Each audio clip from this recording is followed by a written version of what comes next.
Hi, hello, welcome to the new episode of Argumentor Podcast. This is a special episode of the Argumentor Podcast series. Today, we'll be discussing with regard to the three farmer acts, which are of huge concern and very controversial in the matter of fact. Now, whether these acts are pro-business or pro-farmer, or are they really exploitative, or why the entire protests are all about, and what exactly are the sections prevalent in these acts. So Maria is not here in this session due to some last minute activity. She had to get onto it, and she will surely be there in the next session for sure. And yes, Maria, do come back in the next session. So joining with us is Sumukh. Hi Sumukh. Do tell us your name. Hi, Joel. What do you Hi, do? Joel. Welcome, guys. I'm Sumukh Biram. I'm a second year law student at Christ University. So, I've always had a passion for law and policy. So, it had helped me getting a knack of getting deep into things and understanding how they work. So, I have an organization called as NyayArtha, which focuses on simplifying law and policy. So, in the age of misinformation, where people need simplification to understand concepts which hurt them at their core, because most of these policies or laws touch their cornerstones of their daily lives. So if we're able to simplify it and create awareness for them through visual explanation, it helps them a lot. So that's my mission through my organization called as NyayArtha. So yeah. Yeah. Thank And you, also, I Sumukh. feel like what Sumukh tries to achieve through NyayArtha is very essential for today's world because people often look at law with the misconception that is very complex and not everybody can understand it. But being a witness to their content as well, I can tell you that anybody can understand complex legal topics and deduce anything they can from it. So, Sumukh, I feel like what you guys are doing at NyayArtha is very good, and you guys should keep going on with it. Thank you, Minaj. Thank you for inviting me to this platform. I've been following your podcast as well, very informative topics. So I think in this day and age, we need to have a dialogue or a bridge between people in order to share their thoughts. So I congratulate you all first of all for doing that, and I wish you for lots of success ahead. Yeah. All Thanks a right. lot, Sumukh. With what we're going to deal with in today's session is, as I mentioned earlier, is with regard to the entire the three acts in particular. So the reason being that a lot of questions are being asked as to is it the next liberalization like what we had in the 90s, and what are the key structures in these three acts, and also the controversy with regard to if it's a state subject, and why is the center getting into it, and also with also the one of the oldest allies of the BJP, which is the Akali Dal, also moving out of the NDA. A lot of confusion and a lot of misconception also is being raised with regard to these acts. So do Yeah.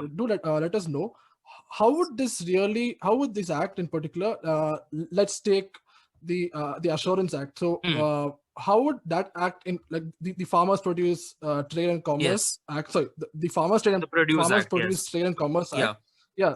So section 3 of that act states that any farmer or trader or electronic trading and transaction platform shall have the freedom to carry on the Yeah. interstate or intrastate and trade and Yeah. commerce in farmers Yeah. produce. So how would that really help from the pre-existing system? And do explain about the pre-existing system as well. All right, yeah. So, like as you mentioned rightly, we need to talk about the Farmers Produce Act as first such.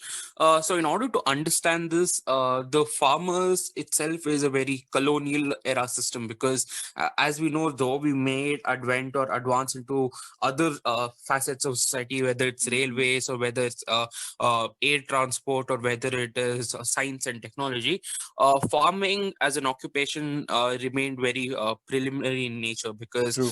it was very rudimentary. And after the Green Revolution, maybe the farmers felt the need for, say, tractors or modern crops and GM seeds and etc. But before that, it was basically a farmer with his field and oxen. Now, the entire basis of the previous act was that, like, there was huge communication problems earlier, because, like, thanks to modern technology, again, you're able to transfer So, as we all know, because of the advent of normal systems, there were communication barriers, and with that, it was remedied. Now, the only reason why the existing structure was in place was because of the APMC, which is the Agriculture Produce Marketing Commodities. So, basically, what this is a government sanction center. So, as farmers need to sell their crops, so they need to take it to their local APMC where they're registered. So, unless you're a registered farmer, you cannot sell a crop lawfully, because otherwise you need to sell it through another farmer or through a middleman, and you wouldn't get any profits anyway. So once you're registered at a APMC, say suppose you're a farmer from Kurnool, you would obviously have to register to a district APMC in Chittor. Similarly, it works for all the 640 districts in India. So the what this entails is that the APMC is like a local bazaar. So you go over there, sell the crops to the middleman, because ultimately that guy will go on to sell it to bigger cities, or he has his own warehouse, or there are government agents also who buy at the APMC. So these people buy it at, say, the market demand. So for example, if you have a bumper crop, so if we have good rainy season and we expect a lot of wheat and rice, you wouldn't get much money for the cash crops and etc. But say suppose if you have something out of the variety, that is why many farmers also have a small plot for exotic crops like coffee or cashew or strawberries or something like that in cold or warm climates alike. So they sell these for prices higher than market demand, and that is why they're expensive. The problem being is that since their competition is also very like highly competitive, they know who their competitors are, and two, their only option is to sell to a particular place. So if a person from Karnataka is registered as a farmer, he has to sell it only to his district APMC. He can't sell it to in Assam or in West Bengal if there's demand.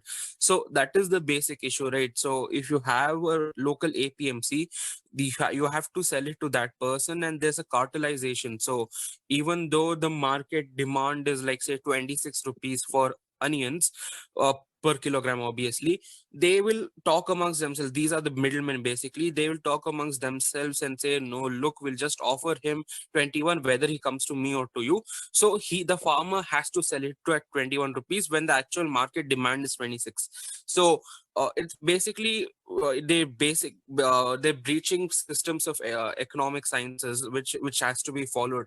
So when you actually buy it for a price cheaper than what the demand is, you will obviously sell it for higher. So nobody would sell it for 26 rupees. Obviously they will sell it for 29 or 30. So he gets a 9 rupee profit, and the farmer has to incur a loss as well, because he transports the crop, he plants the crop, and also he has to sow the crop, and even he has to pay the taxes to the APMC. The middleman doesn't pay this. So that were the problems with the APMC, which have been changed, where the farmer has to can transact anywhere. So that's the fundamental difference. If you have to take it, he can transact anywhere to any place in India, so that he can get his rightful revenue. Yeah, thank you so much for that. When speaking of taxes, don't you think that like with the current system of the APMC, won't the state also be losing out on the taxes which it was actually claiming from the APMC, from the entire process as well?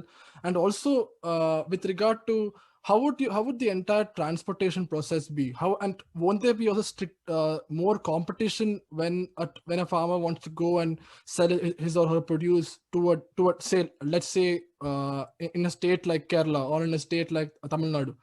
Mind it also that Kerala does, states like Kerala do not have an APMC as well, APMC Act as well. So how would a farmer who has pretty much not really good experience of trying to sell it outside a particular state or a particular territory, how would it really counter these problems of transportation experience and also getting the True. Yeah. buyers also? Yeah. So with that, I'll answer your question in 2 points. One will be with respect to revenue, and two with how interstate trade works. With respect to revenue, you can give a yes and no answer, because I don't know how the state's logic works and whether it's reasonable at all in the first place. Their belief is that they're foregoing revenue through taxation, because ultimately, if you have to ask any layman person what taxation is, it's basically rent or something which you pay to the state because you utilize its resources, and they'll use it on public welfare and public services and administration, etc. So and a point to note is that though we have large workforce with respect to taxation, large workforce with respect to agriculture in India, about 50% of the population works in agriculture sector. Taxes on agriculture is not permitted. So any produce as such is a non-taxable commodity. So for example, if there's apples, for example, you don't directly tax the apples. All right. So only once it goes to the market and when it's branded and when it is shelled in your local grocery shop, only then you pay the GST. So the only tax you're paying on a particular food item or an edible item is when you finally pay the GST. But for other products, it might not be as such. Say, suppose you're manufacturing a car, you will be paying your taxes or indirect taxes from nuts and bolts to steel frames to rents and electrical charges and final again the GST and etc. So that's the fundamental difference between taxes in agriculture commodities and etc. But as I mentioned earlier, the farmer has to pay the taxes to APMC. That is for utilizing the services of the APMC. As I said before, it's a government sanctioned place. So since you went over there and you utilize that particular place for selling your produce, you need to pay taxes on that. So that is with respect to the place which you're utilizing. It's not with respect to the produce at all. So they haven't changed much with respect to how revenue with APMC works.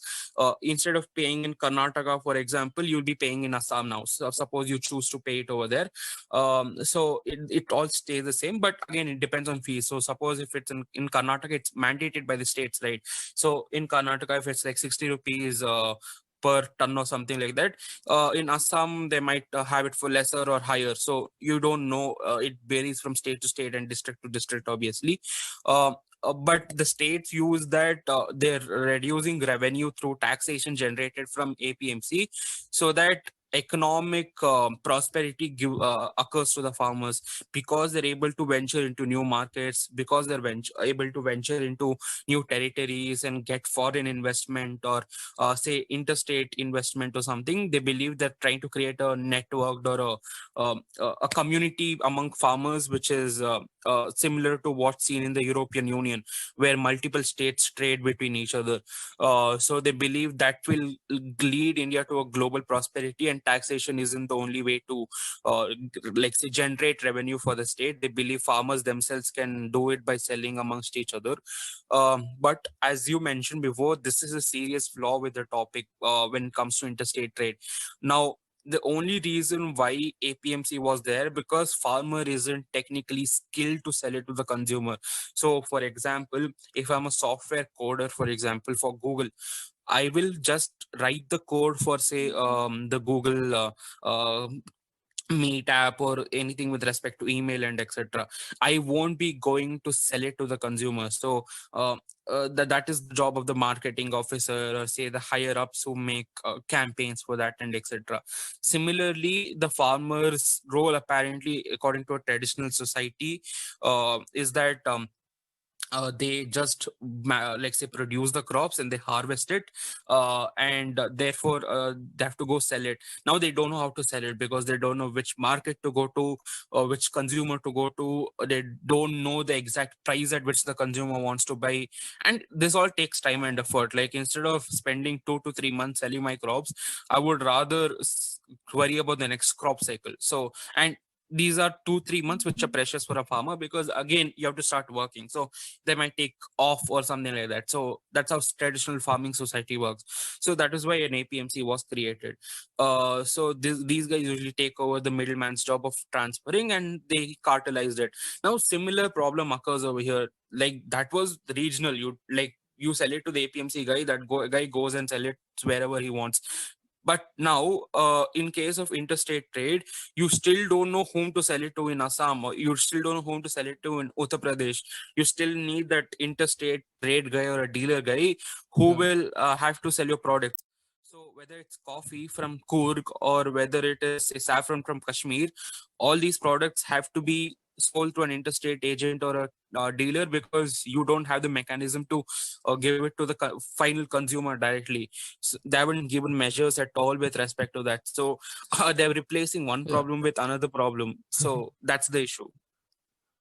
Yeah, so that, like, speaking of interstate relations, I think the reason why you have several governments also protesting with regard to the entire act is because, like, I think off late there have been a lot of tensions with regard with the state government and the respect to center government, like you saw with GST, and also like we're Yeah. seeing today with Farmers Act as well. But why do you specifically think that states like Punjab or Haryana are the farmers are protesting rather than a state like maybe Bihar, or like, has it really affected, like, because it hasn't really affected the elections in Bihar with regard to the Farmers Act, but it will surely may affect with because of the farmers protesting in Punjab or Haryana. So how do you think is that, Yeah. like, with regard to the entire center state relationship as well? And also Yeah. my other question is with regard to, even like with this with this act and with subsequent legislation as well, you're allowing new players to get into the you're allowing corporates to get in as well.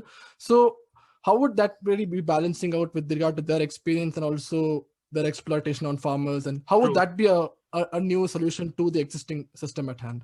Yeah, which Yeah. also brings us to the point of the new concept which was introduced of Hmm. sponsors, Yeah. and sponsors entering the market who directly procure the produce from the farmers. Because the Exactly. Yeah. farmers, as you clearly stated, lack the skills to sell their produce to the customers. So Exactly. Yeah. how do you think that the introduction of these sponsors actually benefits the farmers? And do you think that this introduction of this new player in the market poses a ground for them to exploit the farmers? What do you have to say to that? So I'll start by answering your first question. So, like, obviously, it is tinted with political connotations, obviously. So as we all know, there's no referendum system in the, like, say, in India. So if you know what happened in the US elections recently, certain states actually had a simultaneous referendum along with their election. So as you know, in their elections, they elect everyone from their local mayor to the president. They have to just stick on whom they want to select for that particular role. And alongside with that, they also had questions like, should marijuana be legalized in this state?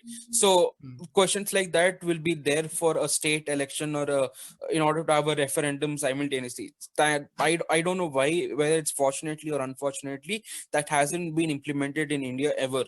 So but like, if you ask me as a political pundit or as person who watches the news, a certain elections which are in close proximity to policies and etc. are seen to be a testimony on whether it's working or not. So when demonetization worked, Uttar Pradesh elections came close by, and they thought this will be a vote against the ruling government, but they won by like 3/4 majority by winning 304 seats. Similarly, in Bihar, they were able to form a government which was already lackluster and already losing shape, and there was signs of the opposition parties forming a government, but they were able to string together a stable coalition.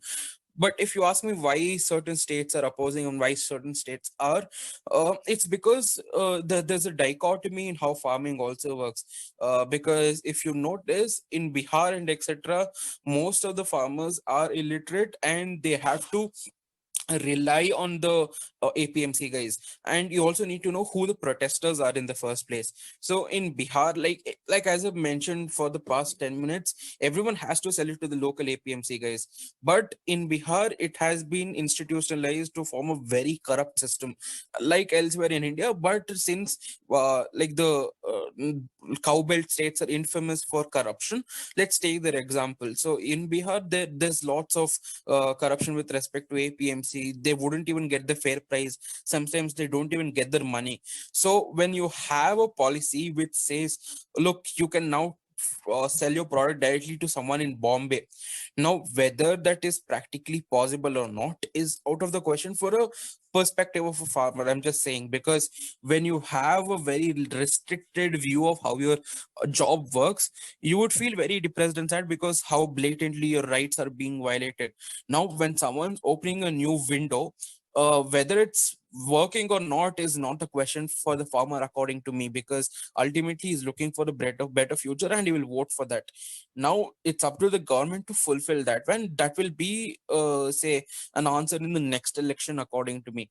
Similarly, why people in Punjab protested was one, there are many like, as we know, like, though we have Zamindari Abolition Act and all in 1951, majority of the lands were ultimately being controlled by very powerful families. Like, they were able to transfer the names to these small farmers, small time farmers, but they exhibit control over these lands. So ultimately, even though it's officially in the name of few sharecroppers, these people own 1,000, 2,000 acres of land. And unfortunately, these people also are part of the APMCs, so they enjoy money both ways. They're able to reap the benefit of their produce, and also sit on the board of the APMC, dictate the prices, and sell it elsewhere. So they control pretty much the entire system. So when this hegemony or the monopoly is broken, and you say this farmer can sell it anywhere, it ultimately breaks their hold.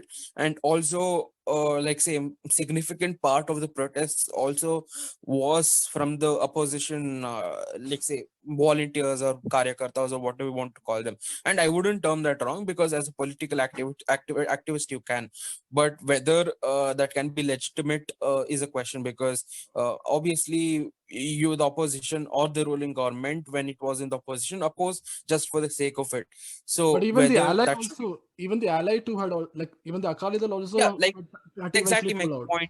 point being is that these people who hold hegemony, because their forefathers used to be like powerful zamindars, they used to have 1,000, 2,000 acres of land. Officially, the land will be in the hand of some small sharecropper, but they will exhibit control of the produce. So even if the Exactly. small sharecropper guy sells it for 30 rupees, like on the best case scenario, he has to keep 10 for himself and give 20 to the guy, because he's their lord or something like that.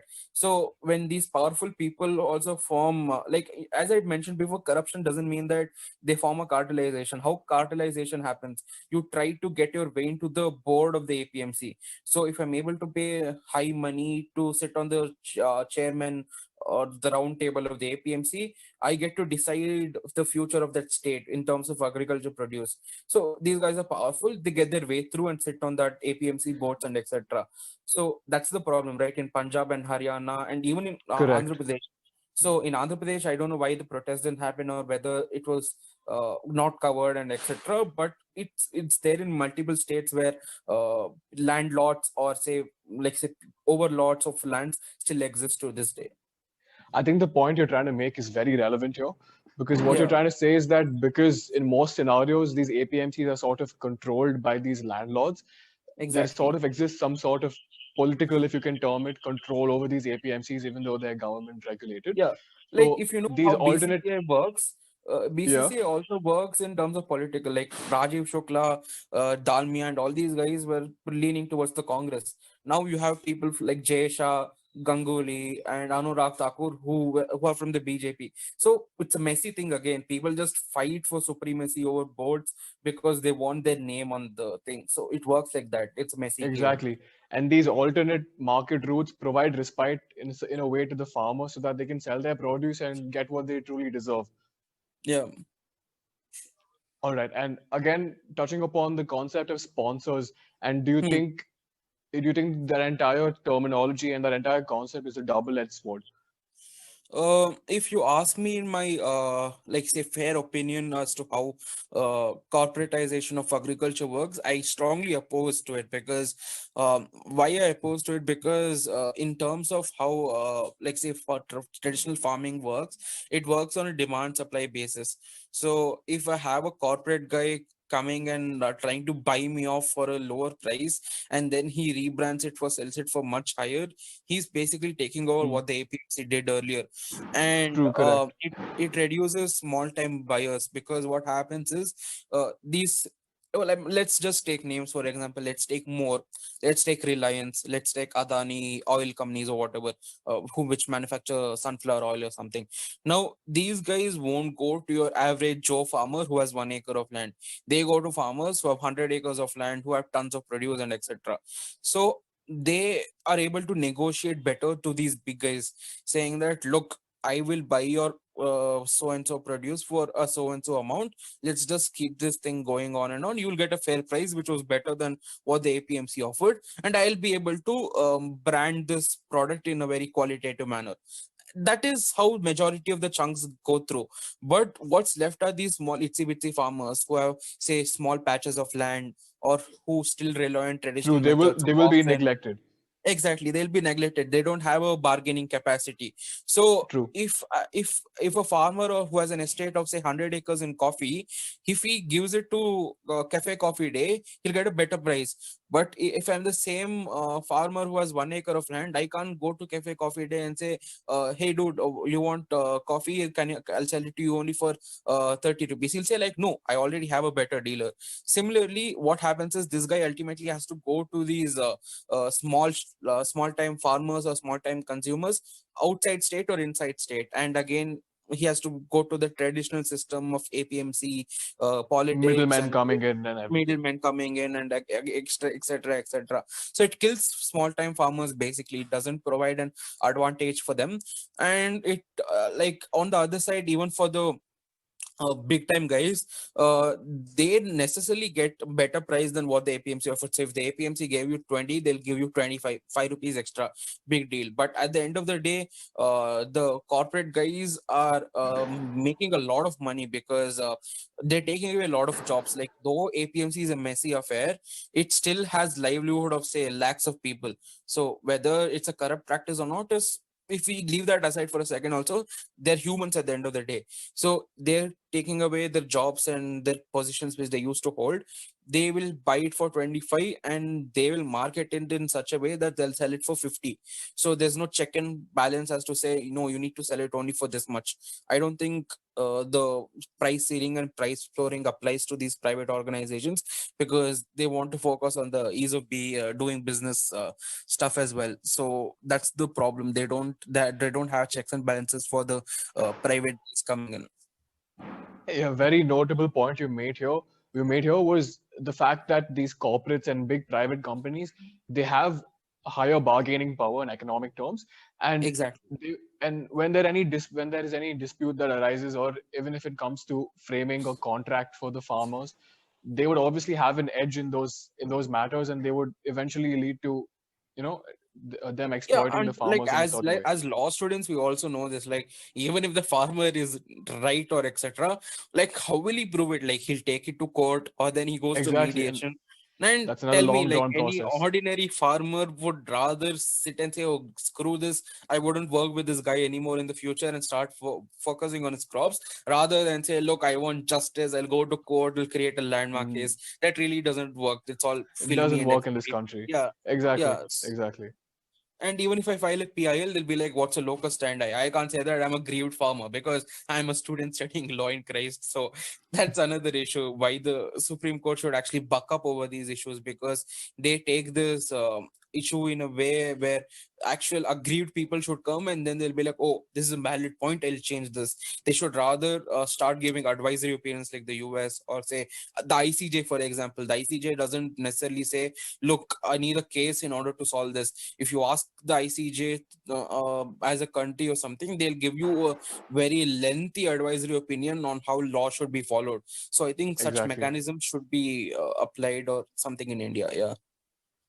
Well, looking in retrospect, I feel like the point you made right now is very important, because if the judiciary takes upon that extra role and sort of gives advice when there's situations that arise, then it would lead to better functioning of the judiciary, one, and better Exactly. implementation of the law in the future as well. Yeah. So I And think that what we should really focus on, like, I think like a lot of confusion was created with regard to the act. That there's no mention of the term MSP. When I skimmed through the entire the three acts, there was no mention about Yeah. the minimum support price, and also Yeah. can, like, since we talked about corporates, can this be leading to a next movement, like the green revolution, on how to really reform the entire industry, but also the side effects being pesticides and insecticides, and also the kind of practices also being done. So with the corporates entering into the entire market, will the agricultural practices be affected?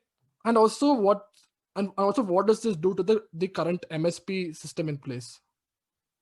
Yeah, to answer this, like we need to understand how MSP works in its first place. So it is not a legislative measure. Like when you say that, I didn't find a mention of it anywhere. That's because it was never enacted in the first place. So it's an administrative measure. So, like for example, the closest thing I can give you is a foreigners tribunal in NRC. It was never formally enacted in the first place in the parliament. They just had the executive, the home ministry saying we'll set up a form of foreigners tribunal. It went to the Supreme Court, and thankfully the court said that no, I will oversee the proceedings. So these are all administrative measures which are well within the bounds of what the state can do. MSP works in two ways. One, it's a guideline for the private guys to see how the market is moving.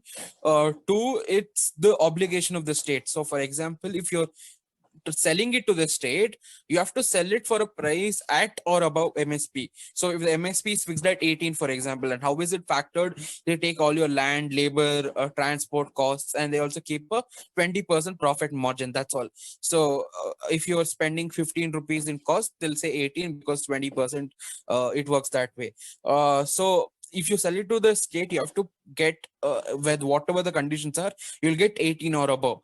But in case of the private guys, it's an obligation. Like if you're a fair person who's doing proper business with these farmers and etc., you'll pay them 18 as the bottom line, and you'll try to get them to 18 or 19 or 20 in within that range. So that is how MSP works. It's not an obligation to follow. And like MSP was never removed in the first place in like by either of these three acts. It's just that it becomes irrelevant. Why I say so? Because MSPs were meant only for APMCs. So in a particular region or in a particular state, the MSP is 18. So the MSP for onions in Karnataka is 18, but the MSP for onions in Bihar will be 30. So it works. I mean, it's an exaggeration that it'll be 30, but like you get the point. It works on those APMC basis. Now, if I remove the entire aspect of that, you'll sell it to the localized APMC, you will sell it for say any state in India or even international trade. MFA really doesn't make sense. Then the key parameters of economic trade comes in, where demand, supply, and what's the median or equilibrium comes in. So you need to figure out the pulse of the market. So that is through the dealer, or if you have a knack for business, the MSP really doesn't come into play.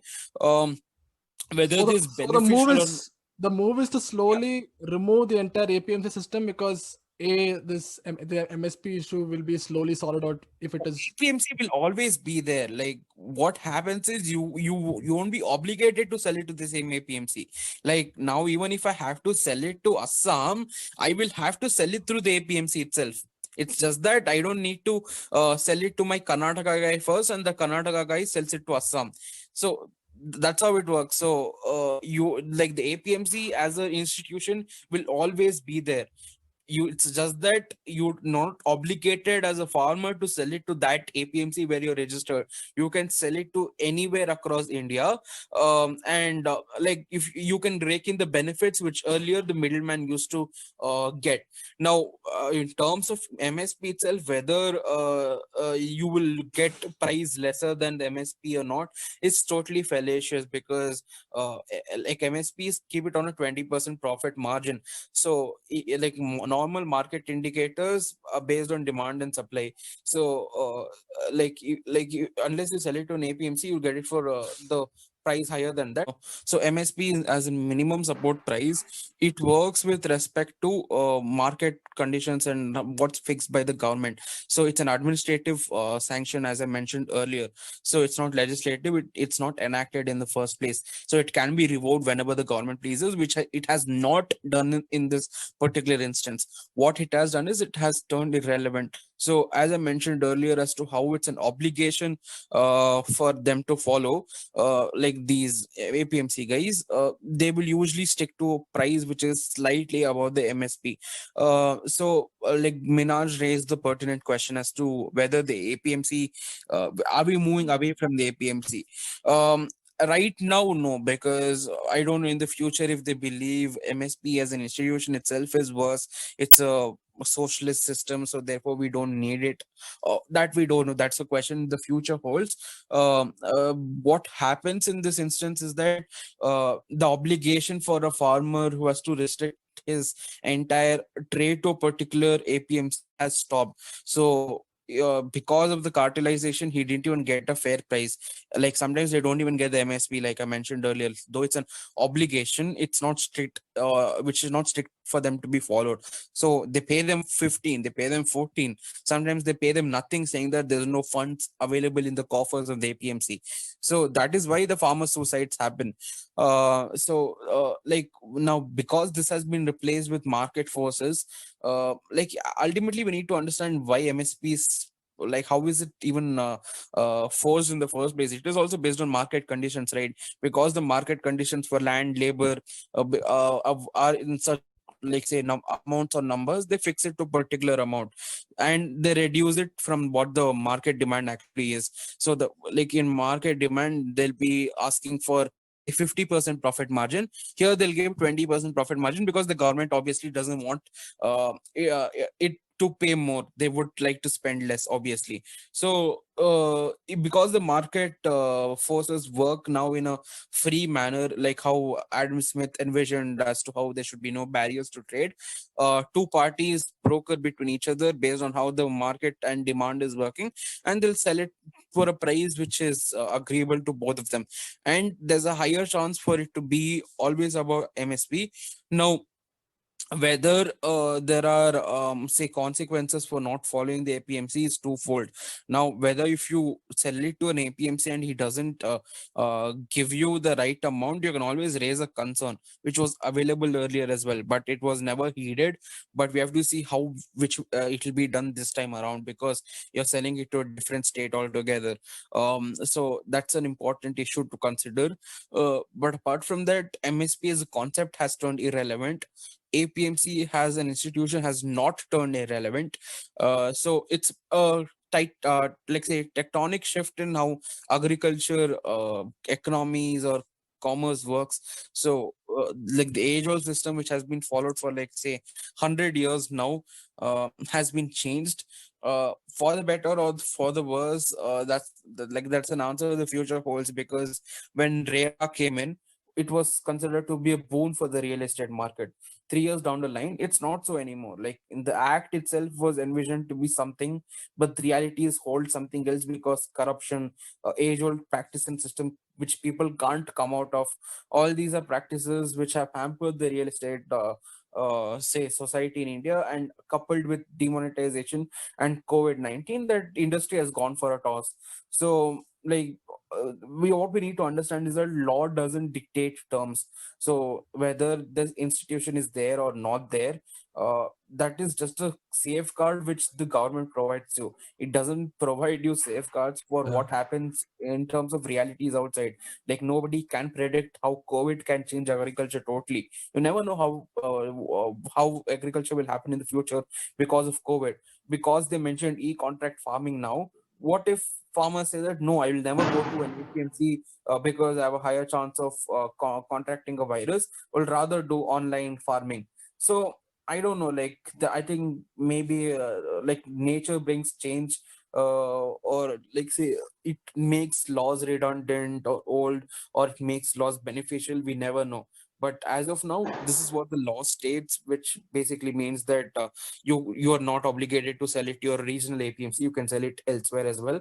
MSP is just a safeguard which is not obligatory to follow, and this privatization, this e-contract farming, among other things. So yeah. D- don't you think that more cooperative society, like what Amul does, the like Mhm. where the profits are shared with the farmers themselves, and there's less amount of exploitation by the middlemen. But also what the APMC does is that it kind of stores it gives you an assurance of storing your product as well for a long period of time.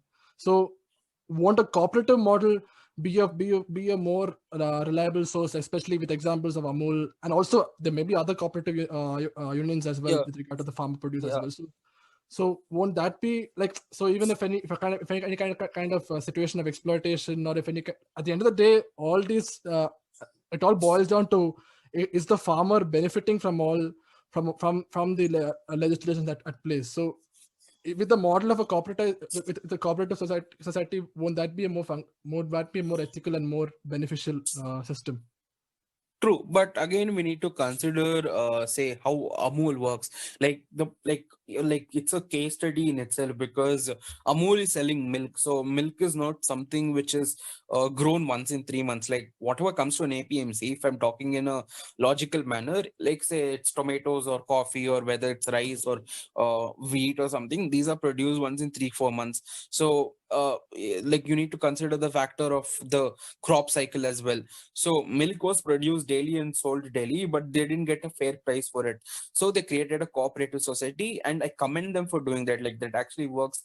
But can we take that same principle into, say, applying it for all agriculture produce? Is a question which I For can't perishable answer. ones, for perishable Yeah, for perishable ones. even perishable ones, like what's perishable? Like if we take even oil, like I don't know if there's an oil cooperative society and whether it's possible, because it's a very complex thing to answer is my point. Like because the principle is the cooperative society, I get it, but whether every commodity or every say farm activity works in that same manner is a question which I can't answer, because I don't know how. I think even coffees and strawberries have different ways of market relation. Like rice and wheat and millets have different types of marketing cycles and marketing patterns. So I think we need to consider all this before saying that okay, let's just implement that policy. But I mean, I would say that you can give it a thought. Like there's no harm in doing that. But like I think apart from that, yeah, I mean, like what was your other question? Like what I was trying to indicate towards the entire aspect of consumerism as well. So like with as you spoke about the cooperative society of Amul, and how the farmers too are benefited from the entire process as well. But then Yeah, when we saw in September what happened when the government had banned the export of onions to the yeah, outside countries as well, it at the end of yeah, the day, it due to the inflation of prices, it ended in the exploitation of the farmers themselves. So exactly. with with a model like this, how would they trust on like maybe private players? Or it's isn't it towards the end of the day, how much of a reforms you're doing towards a particular community, maybe a farmers or maybe uh, like a particular sectors, the end result is not them benefiting but the consumers or the middlemen or even the government Yeah, themselves, with yeah. all these measures in place, because the consumers Uh, are very scared about the higher prices, but then it's the farmers who are at the end of the day who are also feeling the crunch. I think it boils down to like say how cooperative societies itself work in the first place. So, well, like as I mentioned earlier, I think it's based on the product itself, because milk is consumed every day. So maybe you might need a cooperative society, and likewise, even coffee is consumed every day. But like say if you take rice for example, rice is mainly consumed in the southern parts of India. In the north, it's mainly wheat where they make chapatis or rotis or whatever. So I don't. I mean, again, I don't know how cooperative societies should work. And like even if you take the example of exports, any model which you follow at the end of the day is subject to exports and import regulations. So because you follow this model doesn't exempt you that oh now you can sell it to Malaysia or Pakistan. So those are knee-jerk movements by the government. I don't know why they do that in the first place. But again, maybe they have legitimate reasons for like showing their diplomatic might by saying that look, you're not the say the king over here. We know how to tackle you. Like similarly, when we placed the ban on palm oil from Malaysia because they try to have a soft corner for our perpetual enemy Pakistan. Yeah, Like it hampered a lot of palm oil industry guys in India. So like whether like it comes down to the like the aspect of what the uh, conservative right puts, which is that can you sacrifice your self interest for the larger view of a yeah, nation? So that's a more political or an ideological answer. So I think I mean it's not best yeah, yeah, fit sure, to sure, answer sure. it over here. Yeah, Yeah, and without drawing this conversation out further, I think Sumukh, it's been a pleasure to have you over at Argumentor, because the kind of legal acumen that you've brought in and the kind of opinions and your views and your criticisms of the act have really shed light upon the key lacunae and the key issues of this act. And I think the fact of the matter remains that we are here debating about something that we're not direct stakeholders of. The actual affected parties or the aggrieved parties or True. even, the benefited parties Yeah, aren't we are not aware about these consumers, measures. but again, Exactly. yeah, we are So consumers, but we are not farmers at the end of the day. So, like, unless we are exactly. able to sell it to the APMCs, we can't comment on it. Yeah, Exactly. And it's a sorry state of affairs because they wouldn't even know if they're being benefited or if they're being aggrieved by certain measures and legislative measures introduced by the government. And true. in an era of misinformation, exploitation is rampant. And I really hope that trend changes and the government really does something in order to give some sort of benefit to the farmers. And I think, yeah, that pretty much sums up our discussion for today. Yeah, it was a pleasure for chatting with you guys as well. It was a great session, which was stimulating in nature. I think, like as you mentioned in the fag end of your closing statement, I think the government needs to publish stuff in regional languages. So, like, though there are 22 official languages, they always say Hindi and English. How many farmers in other states read those languages or even read Exactly. accent first place? So I think they should actually make mediums for them to understand how policies work. Like CA and NRC, for example, is not every person is concerned with. Yeah. Those are just ideological issues. But when it comes to 50% of the population It or was what the workforce depends on, they should actually communicate in a very simplified manner. it was True. actually funny when they had put the entire aspect of explaining the act in English in the newspapers. I'm like, which Yeah, would read it in English or in any other yeah. It really doesn't make sense. Like, okay, like even if the farmer is capable of reading English or Hindi, he doesn't understand sections and clauses and etc. You need to explain how concepts work. Like you need to say that, no, look, bro, you were selling it to this person earlier. You don't need to sell it to many more. You're not obligated to. You can sell it to everyone around you, like any state. So you need to explain it to farmers, whether that's harmful or beneficial for them. That's secondary, but at least you need to make an effort as a state or a government to win over them or convince them or even make them understand your policy in the first place. So I think that's lacking Exactly. in India. So I mean, it's up to the government to do what it has to do. We can't really suggest communication methods and etc. Yeah, and that one small step will get rid of so many unnecessary protests and misinformed riots around the country. Exactly. Yeah, so leaving with that point in mind, thank you for listening to us and tuning to our podcast. You can listen to our podcasts on ITV, YouTube, Spotify, iTunes, and other platforms as well. Do stay tuned for the next episode.